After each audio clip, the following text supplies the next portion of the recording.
আজকের দিনের মধ্যে বাড়ি থেকে বের হয়ে যাবি। ও কামিলা পোলা, আমার লাগবে না।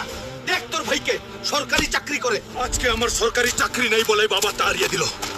আমি আইবার আম্বানি আদানি থেকে বেশি ধনী হইয়ে দেখব। ইঞ্জিনিয়ার সাহেব, আমাকে একটা কাজ দিতে পারবেন? আমার খুব দরকার। করতে পারবেন, কিন্তু দেখে শুনে করতে হবে।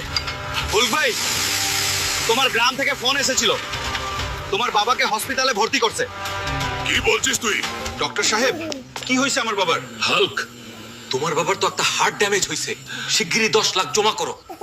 কাজ শুরু করার 2 দিনও হয় নাই, আমি এখন টাকা ব্যবস্থা করি কিভাবে? দেখি গিয়ে ছোট ভাইয়ের কাছে বলি। আবুল, বাবার খুব অসুস্থ, হসপিটালে ভর্তি করছে। তুই শিগগিরই আমাকে 10 লাখ টাকা দে। তুই তো সরকারি চাকরি করিস। আমার কাছে কোনো টাকা নেই, আর বাবা তো বুড়ো হয়ে গেছে। 10 লাখ বেকার পানিতে ফেলার দরকার কি আছে? তুই এইসব কি বলছিস? মাথা ঠিক আছে? ডক্টর সাহেব, আমি তো টাকার জোগাড় করতে পারবো